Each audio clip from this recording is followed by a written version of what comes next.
I usually get eye strings. It's okay. But, okay. Are we ready? Do you think you're ready? Yeah? Just be... Let's see what it looks like in here. I don't have a light. I think it looks okay in this camera. Hey guys, welcome back to my channel. If you're new here, my name is Amanda Ray, and whenever I was 17, almost 18 years old, I left the cult that I was born in. If you're interested in hearing the story about that, I'll leave the links to the videos in my description box down below. But today we have Allison here again. You guys have been asking so much to hear a follow-up on Allison's life. So this video, we're gonna just be talking about where Allison's at right now. Asking about you. Oh. So many people were asking about you, like wanting to know where your life is at now, which is nice. That's so interesting, yeah. Does it make you feel weird that people care? I don't think so, but I just thought people would be like, oh, cool, next traumatic story. On to the next. Yeah, so we left off on, you talked about how you got adopted, how you met your husband. Yeah.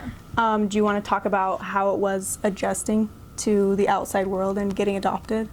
I mean, it was a lot. Like, the first year out of the order, then I was a sophomore in high school, and I literally just spent the first year just watching how people interacted with each other, watching how they talked to the teachers, how they talked to each other. Did you feel like you weren't normal? No, I felt so out of place. Like, I felt like a fish out of water. Like, I was taken off of a planet and put on a whole new planet, and I knew nobody. Like, I didn't even speak the same language, I didn't have the same culture. I would sit like at lunchtime by myself and just watch people go and get food and say thank you to the lunch ladies, and I'm like, you're like taking notes. Yeah, no, I for real though. Wow.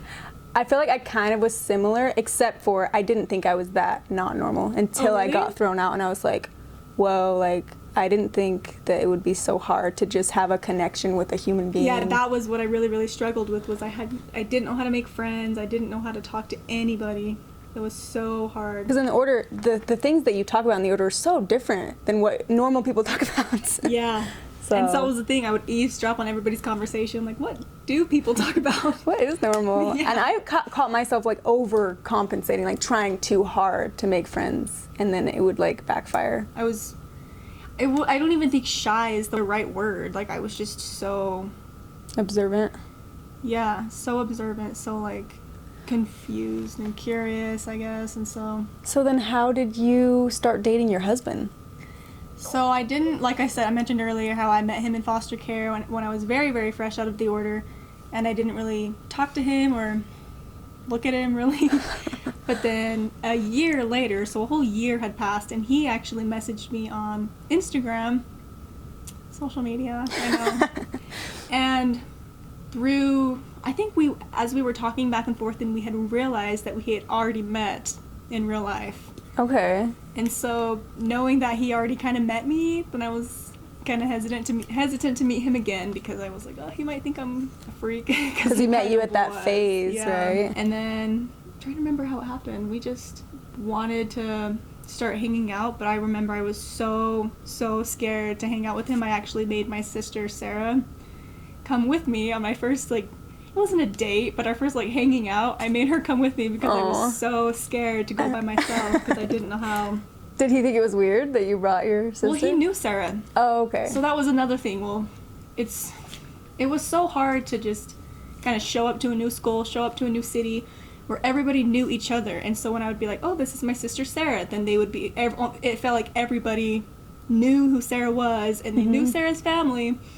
And they're like, I don't remember her having a sister like you. I don't remember you. I am the culty adopted sister. Yeah. Hello. And so I almost felt like I couldn't even tell anybody. Because they already had established their life, and then it's almost like anyone you meet in their life, you have to tell them your backstory. Yeah, because everyone asked, like, oh, how come I've never met you before? Like, and so Drake even asked, like, Sarah has a sister named Allison? I went to school with Sarah since she was in elementary school, and I never remember you. And I was just like, most people don't.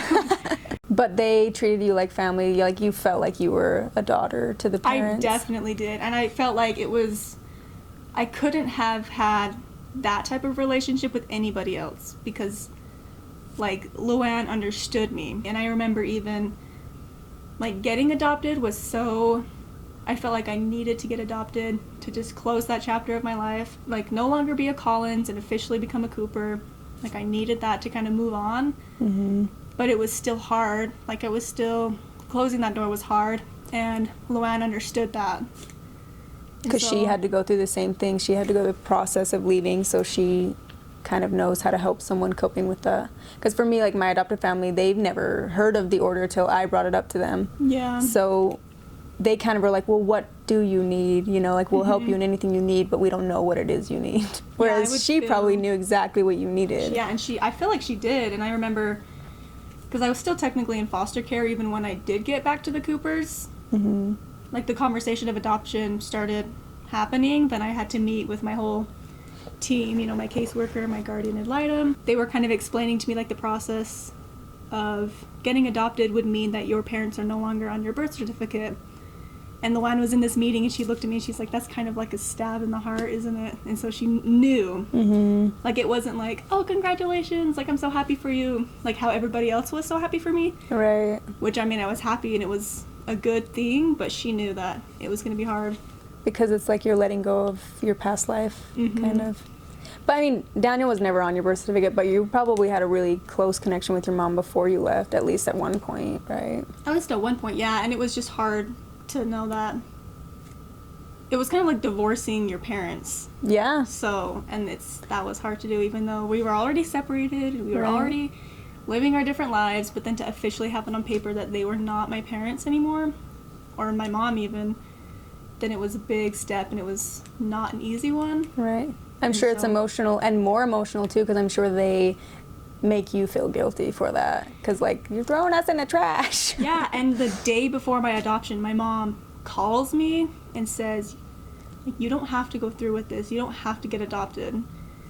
And I was like, I have been, like, in the process and, like, having the conversation for 7 months, and you're calling me now telling me not to do it the day before the adoption. And so, was that maybe her last attempt at keeping you think, or do you think she finally was, like, trying to be nice to you? I think she just, the same thing as before, where they didn't care where I went, they didn't care what life I was living, they just didn't want Luann to be a part of it. Oh. And so they were just, I was already living with Luann, and now I was taking it even further and making Luann my legal mom. And so they were just, I don't think it was to keep me in their life, but just to keep me out of Luann's life. Right. So it was really hard to adjust. It was hard. I'm glad that you found your adopted family, though. That's a really good place to be, I feel like. I would feel like an outsider if I had an adopted family. Yeah. I mean, didn't know anything about the order. Yeah, it's still kind of hard for me to, like, bond and connect with them, because there's certain things that I'll bring up and they'll be like, I didn't know that, and I'll be like, what? How do you not know this? Yeah. Like, how do you not know this about me too? Like, because I feel like a lot of order people just instantly know certain things about me, because I guess it just comes with the background, it comes with the culture of it. Like, even when I got reconnected with you, I was like, I feel like it was so easier to just talk to you about my life and you just understood it, whereas when I'm talking to my adopted family about it, like, I have to do a backstory and explain it all. Exactly. Yeah. I know, I definitely Which, relate like, to that. Yeah, I still bond with them for sure, but I think it's like a different level of bonding. It is. In a way. Because you don't want to have to explain it over and over again, because I feel like nobody will ever understand what you're talking about. Right. Okay, this brings up a question for me then. This is a personal question, but I might keep it. I mean, I think people should know this. So when I left, I felt like every person that I started, like, working with or going to school with, if we started to develop a relationship, like a friendship or even acquaintance, I almost felt like I had to explain myself to them. Like, just so you know, I came from a cult, basically. I would explain myself because I felt like they were assuming that I was weird and different. And so almost everyone I met, I kind of gave them my backstory. And it made me get so much anxiety, but it made me feel a little bit better. But, like, I felt like I owed them an explanation. Did you ever feel that way, or did you try to hide it? I tried to hide it. I didn't want people to know where I came from, and I was, like, who I was at school and then who I would go home and be, like, when I was still in the foster home, was two completely different people. I tried so hard to be normal. Like, I just mirrored everybody else's Wow. actions. It was easier to figure it out in high school than it would have been to try to figure it out like as an adult with a job, for sure. Man, I have so many questions about this now because we're so different with our process of leaving. Because for me, I was like, when I left, I was like, I'm gonna take the world by its throat, and like I felt like I could really handle this outside world way better than I did. I thought so too. Really? Like, I had way more confidence in myself than what the reality ended up being. So. Yeah, like I got out here and I was like, oh my gosh, it's so much harder to like figure out, because in the order to like you get your jobs handed to you and like you just know where the bank is, like what to do with your money, like it's all stuff that you didn't know you were gonna have to relearn. Yeah, and that was the thing that made it so nice leaving at such a young age, was I had somebody to teach me. Right. You know, people who leave and they're adults, they have to teach themselves, or they have to, you know, trial and error type of thing. But with me, since I was only 16, then it was like most 16-year-olds already don't know that kind of stuff. Mm-hmm. So it's normal. You get a pass. Okay, yeah. So it was so much easier. So maybe that's why, too, I felt like I had to explain myself. Because I did get people like, were you living under a rock your whole life? Like, I got people looking at me like that and talking to me like that. And so I kind of did feel like, oh, I'm sorry for my existence. Like, here's a backstory because I'm 18 and I'm still weird. Yeah. So I feel like, I don't know, now I still realize things here and there that are weird about me, but it's not so much as back then. Yeah, definitely. I feel like, because I saw a comment on the last video that we did. Of ours? Yeah, okay. Of ours, and somebody was like, how are you guys not socially awkward? Because we're socializing with each other, but if you would have like videoed us socializing with an outsider, with outsiders, or me at my job with my boss, or even with people that are in my life, probably been in my life in a while, I'm so socially awkward. Yeah. It's bad. I know, I felt kind of good when they said that, but then at the same time, it's like, yeah, this is like we've known each other since we were little kids, and we've had the same life. I feel like I still have the habits of like, sorry for my existence type of thing, and I need to stop doing that. I still say sorry all the time, and maybe it's a girl thing too. I've also, like, another thing that I've noticed is that everybody's kind of has their weird quirks. Like, nobody is normal. It's true.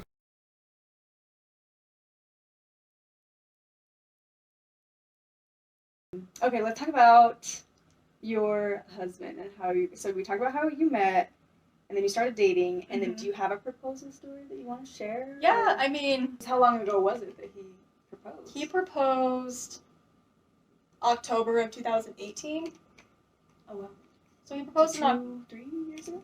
Yeah, so about 2.5 years ago. He proposed about 2.5 years ago.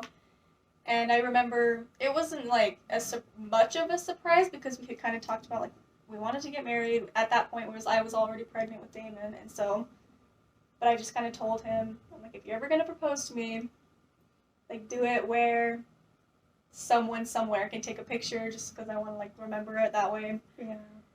And so we went hiking in October because I like to hike, ish, but... And it's Utah, right? There's so many places to go hike that are really pretty. And that's the thing. So in October, then all of the leaves are changing colors, and so we went to this really, really pretty spot, and I had been talking about it. I was like, I really want to go hiking in the beginning of October when all of the colors, like the trees are changing colors, so that we can see it, whatever. Where did you go? Where did we go? We went up... Long ago. Where was it? Maybe I'll have to ask him. It's in Layton. Oh, okay. Then I probably haven't been Waterfall Canyon, I think. Ooh. I've only really been to like the Cottonwood Mountains, Little Cottonwood. Yeah, so I think we went hiking at Waterfall Canyon with him and his cousin and me. And then his cousin recorded it, and we got like maybe halfway up, and then I was kind of like, I want to take a picture of you up there. So he went up to like this pretty spot, and then I took a picture, and then he like pulled out a little onesie because I was pregnant. I said like, will you marry my dad or something? Aw, that's cute. That's super cute. Yeah, it was cute. And so it's kind of nice to be able to, on the anniversaries, like go back to the spot and. Did he come up with that idea on his own? I'm assuming. I don't know. That's really like, wow. Yeah, and so it was kind of like unexpected, but at the same time like. You had been talking. Yeah, we had been talking about it. So we were engaged for over a year. Oh. Engaged for a long time because I wanted to not be pregnant, and I wanted to not have a little baby that I needed to tend to at my own wedding. Were you going to school all throughout that amount of time? No, so I was going to school that fall of 2018, and then I took a 2-year break from school. So to have a baby and start your mom life, right? yeah, and so to have a baby, and then we were buying a house, and it was just too much. Oh yeah, I'm sure. Like I can't even handle going to school and work now. And I was also working. And I don't have a baby. So I just took a break from school, and I figured I'm only 19. I have the rest of my life to go back to school. Oh my gosh, yeah. So you had your baby when you were 19? Yeah. Wow. I was young. I was a baby, basically. Just kidding. I mean, I know a lot of people actually that have babies younger than that. But people outside the order, I still know a few girls that, because I feel like Utah, people get it's not married and have abnormal, babies. which is nice to have a baby so young in a world where it's not weird. So, Right. Do you like mom life? it's hard. I like it a lot more than I thought I would. Like, I have a lot more support than I ever imagined it would be like to be a mom. Because being a mom in the order, like, your mom's not going to be able to help you out that much because she has her own problems and her own kids that she's got to go raise. And then you just know everywhere you take your kid is probably like one of 20 kids that are all at the same place. Right. And so it was really, really hard after I had Damon, because I just was so, I don't know if the convinced is the right word, but I was just so basically convinced that behind closed doors everybody was the same as order members. So I didn't trust anybody with him. Because there's a lot of abuse that went on in the order. Yeah, a lot of abuse, a lot of neglect. Someone did a study, and they were not from the order, but they were investigating the order and the FLDS, and they knew a lot of members just doing research. And they said that, so out in the real world, sexual abuse happens like 1 in 5, but in the order it was like 1 in 3, almost 1 in 2. Like, yeah, and those numbers scared me. Yeah.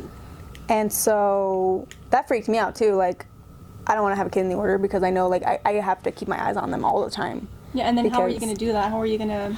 When you have can't to be a stay-at-home mom in the order. No. I mean, the only way my mom did it was because she refused, because she saw that. So she told my dad, she's like, I'm just going to do daycare myself and watch my own kids. Yeah. So, I mean, it protected us from a lot. That freaked me out so much, too. I'm like, I'm not having kids here. Like, if I get married here, I'm not having kids here, or I'm going to be like my mom and, like, stay home and just watch them like a hawk. And that's kind of how I became after I had Damon. Like, my plan was to go back to school. My plan was to continue, you know, my life before I had him, but then I had him, and I was like, I cannot take him to a daycare. I cannot take him to a babysitter.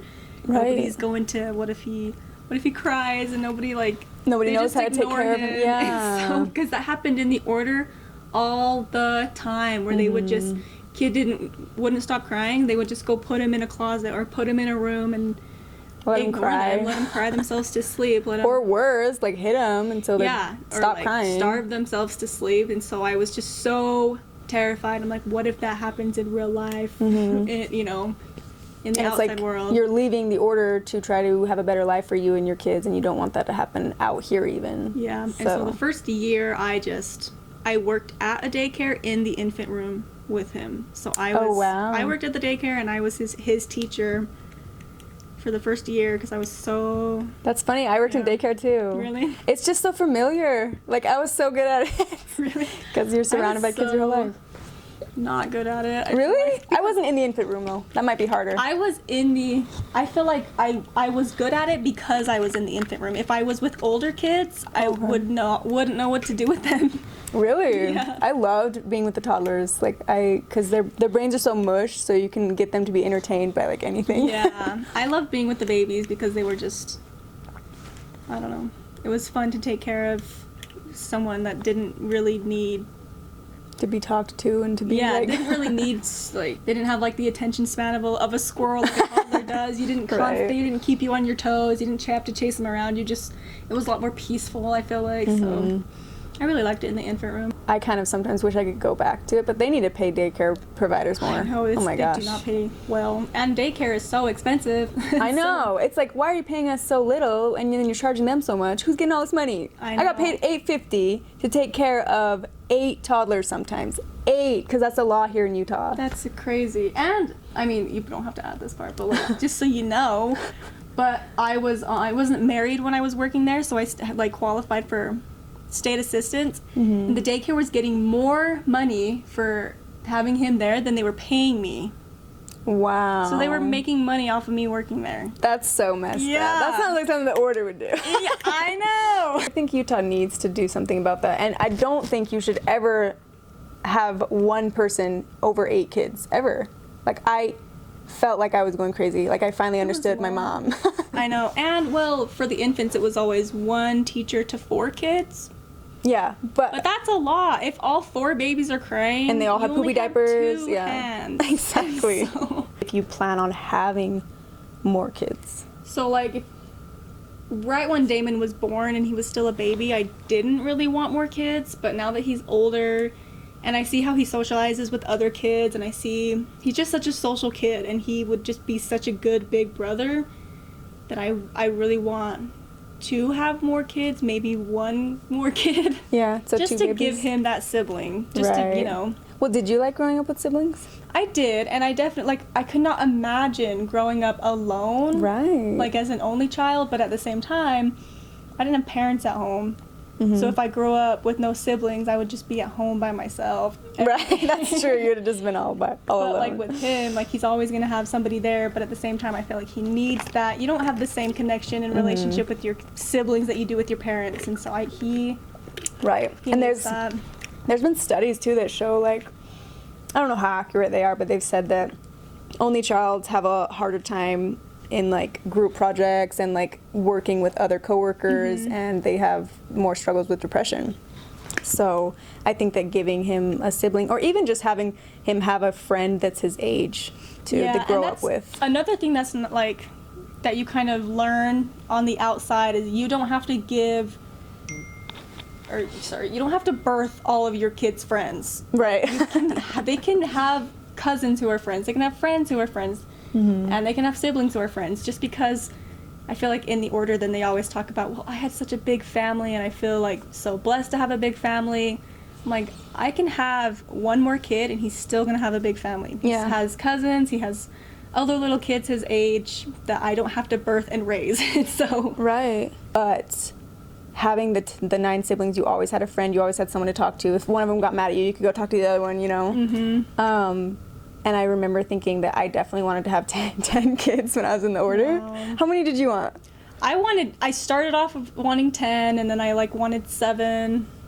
Yeah. And like 10 is modest in the order, right? I remember thinking like, my mom was getting so pressured to have more kids, and people were like, how come you had this space between these 2 kids? Yeah, like, people were so nosy, and I feel like I never really told anybody I only wanted 7 kids, because I told my teacher one time in junior high, and it was like, her response basically was like, well, then what's the point of even having you around if you're only gonna have 7 kids?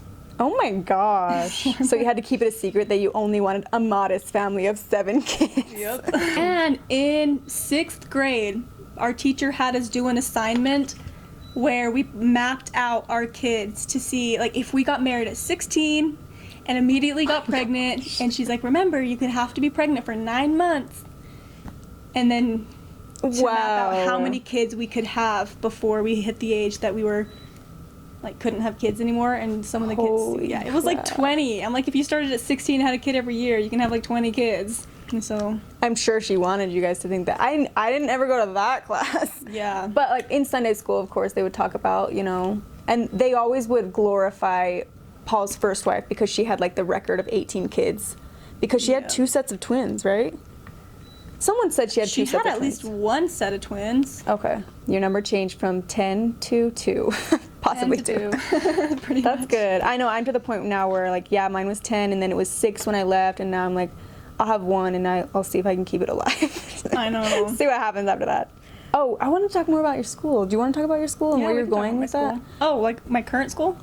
Like, yeah, where are you graduating with a bachelor's degree? Like, do you know what you're going to be going for? Yeah, I'm currently doing my prerequisites for the LPN program.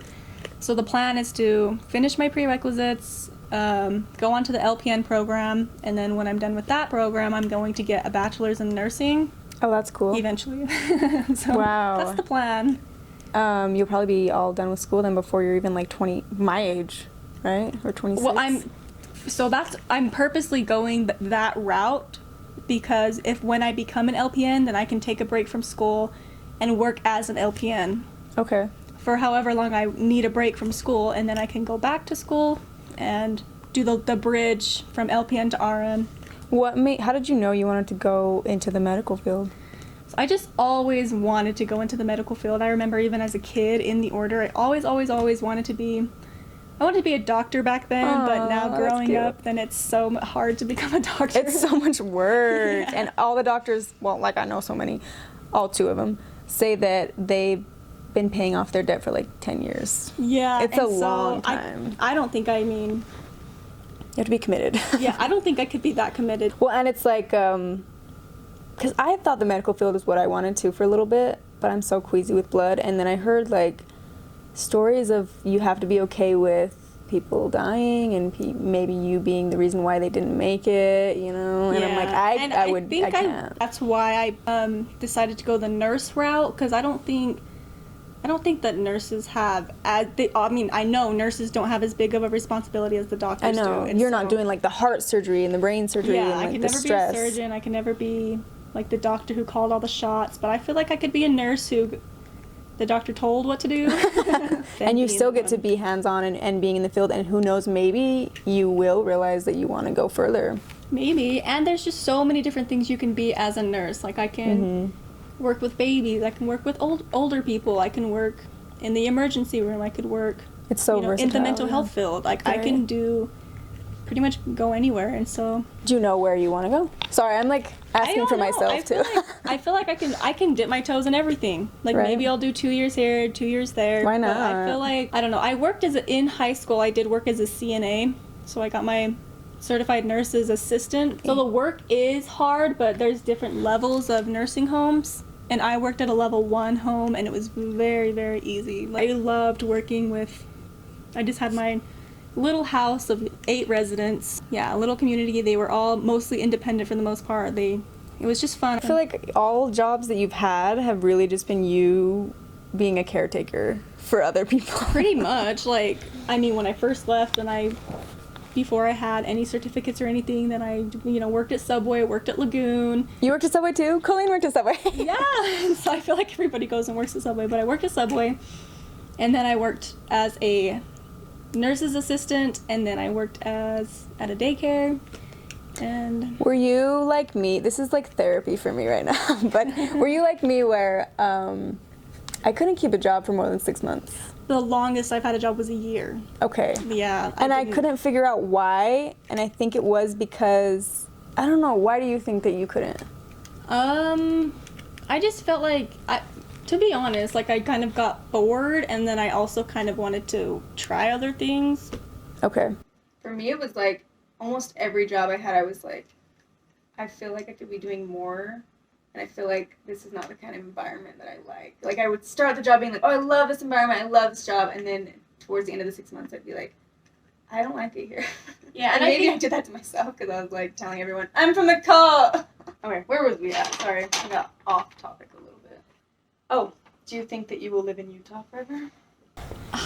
I don't know. I can't imagine leaving, but I also can't imagine staying forever. Right. So that's another thing. If I become a nurse, then I could be a traveling nurse.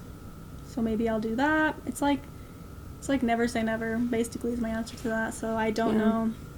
You don't really run into order people out here? No. If I was living in Salt Lake City still, I feel like I would have to get out of Utah. Mm-hmm. But since I've been living, 40 minutes north from everybody, I never run into anybody from the order. So I almost feel like I'm not in Utah, even though I am. It would be so hard to live in Salt Lake. That would drive me crazy. Okay, this is my favorite question. Ready? Oh, okay. So, what do you believe in now, and do you have a religion? So I don't really have a religion. I feel like I don't think about it much. I still believe in, if I had to label myself, I would say I'm Christian. But I feel like a lot of my beliefs that I have would fall under, they could fall under multiple religions, but I just don't do the research to find out, like, what do these beliefs mean I am? What religion does this belief system fall under? because I don't really care to know Right. what religion that technically is.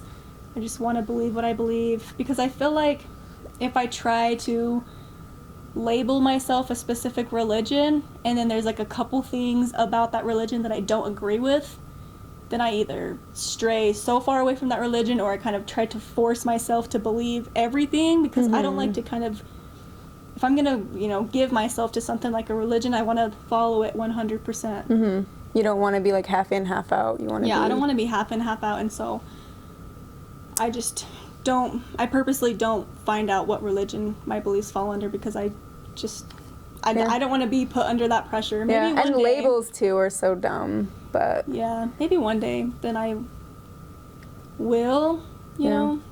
I feel that, like, I don't know if it was like the order mentality. Actually, probably was the order mentality. Like, I felt like I had to find a religion and I needed to find that purpose. But Eric was so like, I don't want to go to church. I went to church every single Sunday for my entire life. I was forced to go, so I'm going to take a break. And I was like, we need religion. I know. Well, it took me a while to kind of accept that, because when I very first left, then I did go to church every Sunday, and I was trying to replace the order with another religion, because because like I said, I'm still Christian, so I feel like I wanted to have it be a big part of my life. But then I just found some things that kind of clashed with what I believed, and so that's when I found out that I don't want to be half in, half out. If I'm going to be a part of something, I'm going to be a part of it. And because how would you raise your kids, in a religion being like, well, mommy doesn't really believe that. I know. Do you think you will start going to church when your kids get a little older? I don't think so. I don't really care for it. I used to like the environment and like the social aspect of it, but like, you don't really need religion to be spiritual. Exactly. You don't need the religion to have friends. You don't need a religion to have a community. You don't need a religion to... It's true. I think even in the world, worship, in society, I think that's what we all kind of have wrong, is we all think that religion's going to save us when it's not. It's really what's in your heart, and like, it took me so long to figure that out though.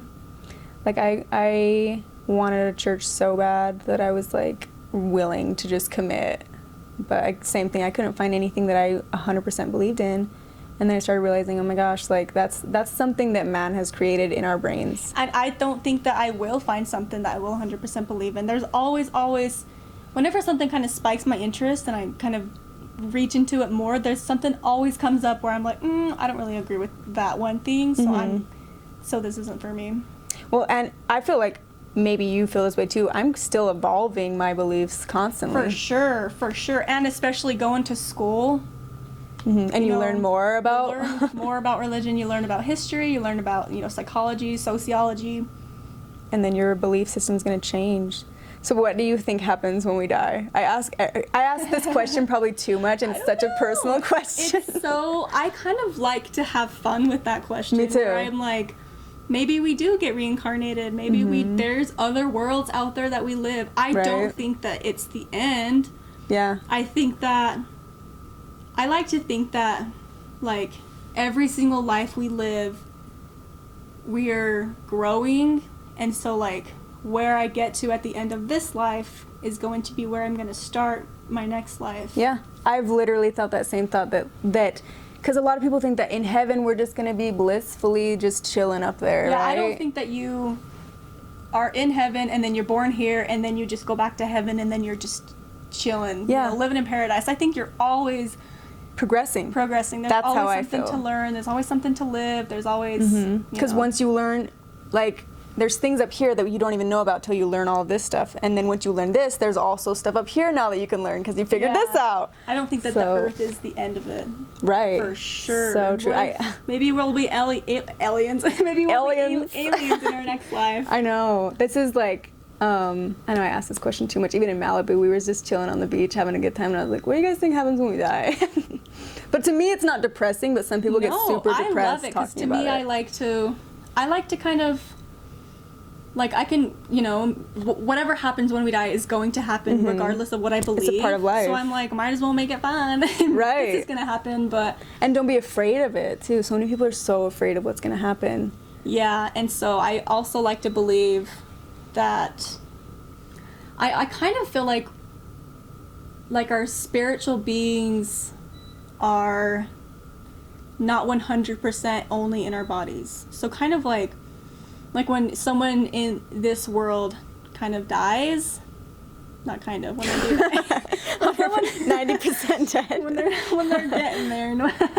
When someone in this world dies, and then you kind of wonder, like, who greets them? Who are they with? And I kind of feel like they're with, like, my spiritual self up there. Yeah. Like, part of my spirit is in this body, and part of my spirit is off over there. So, like, guardian angels or intuition, I think is my spirit self. That kind of, like, my spirit self is my guardian. Right. I don't really like to believe that my ancestors are spending their afterlife kind of coaching me. I think that it's my own spirit coaching me. I like that idea too. And I mean, sometimes I feel like I've had like a weird thing happen and I'm like, is that you, Grandma? I know. But like, I agree. I don't feel like they're just sitting here like waiting to see what we're going to do with our lives. I think they come and go. I like to think that I could like sense different types of energies around me, and I can kind of guess, like, is this who that is? But like I said, when I'm, trying to follow my gut or follow my intuition, I really do think that it's me helping me. It's so true. It's so interesting to hear how similar. Like, I'm not like 100% on any of my beliefs, honestly. Yeah, definitely not. I like to kind of explore. I think the only thing I'm 100% on is I do think that something, we don't just end when we die. No, I'm 100% with that too. Yeah, like Einstein said, energy is not created nor destroyed. It's just, it can only be transferred. And we are energy, so whatever happens, our energy is going to go somewhere, whether we turn into a flower, like, I don't know. Exactly, and it's like, it's so weird to think about. I love to think about it. I love to, hear other conspiracy theories. Like, what do other people think? Like, does that make sense to me? Some of them do, some of them don't, and so. I think the reason why it sparks our interest so much too is I didn't ever have conversations like this in the order. No, like it was just. You die and go to heaven or hell, or the terrestrial, celestial, whatever, the kingdoms. And then it was like you just have your family forever, and you're just living happily ever after. And on a cloud, and everything's great and peachy. And it doesn't sound that great to me. I mean, to me it does. I'm like, that I feel actually like I'd get sounds bored of that. No, exactly. Where I'm like, that's eternity. Yeah, it's a long time. Maybe we go there, to take a break from this living, and then come back when we're ready. Then we go on to our next life. That could be another thing. So I had a cousin who always believed, and she didn't have anyone telling her this. She just thought that Earth was hell, and we're just trying really hard to pass this test, and we keep coming back down here, reliving hell until we can make it to heaven. So all of us are bad people. That's why the world is so terrible. I don't think I believe that. I thought it was so interesting. I was like, I've never heard that. That's an interesting concept, but I don't believe that this is hell. Just because it's like, yeah, there's bad people, but then there's also good people. So like, it's true. Are the bad people the demons, or are the good people in hell the demons? But she was like, well, maybe the good people that realize what life is all about, they've been here one too many times, and they finally are figuring it out. And then the bad people that are still like murdering and doing all this stuff, they're like new here. No, I like to think that. I mean, this is just something that I kind of tell myself to feel good about the world. That murders and Ted Bundy, Hitler, like crimes and stuff like that. A lot of it is biological and not spiritual, because there's a lot of mental illness, and when and it's mental illness is a physical thing, right? Like do you ever watch like the murder documentaries? When you dive into it, you realize that either they had a really weird childhood or head trauma, a lot of head trauma. And so I like to think that all of the faults of the world is earthly, physical things. It's not something that's wrong with our spirit. It's something that's wrong with our our machine that we were given. That's true. That's a good way to look at it. All right, I think that's most of my questions. I was going to talk about how leaving caused me to question everything, but we kind of discussed that. Like, basically, when you leave, you break down everything you believe and you rebuild it, right? Yeah. And we're still rebuilding it. Exactly, and it's so nice to it makes finding your beliefs fun. Yeah. Rather than scary. When I first left, it was so scary because I was like, I have to be right, or else, I won't get my ticket to heaven. Yeah. I still had a weird mindset, but now I'm like, I don't know what I'm gonna teach my kids. I'm just gonna tell them what I believe, and they are free to choose what they believe. That's my thought process too. All right. I think that's pretty much all the questions I had, and I tried to do the questions that I saw people kind of asking about even on other interviews, because a lot of people wanted to know what your religion was. Yeah. So, answer is not really religion, but Not really. maybe Christian. Right, exactly. We're still figuring it out. Right. But if anyone wants to put their inputs down below, I'd love to hear your guys' theories about what happens when we die. Sorry. And your type of like religious beliefs. So leave them in the comments down below. And thank you, Allison, for sharing another part of your story. And I'll leave her Instagram again linked down below, and you guys can go follow her. So thank you for watching, and we'll see you guys in the next video.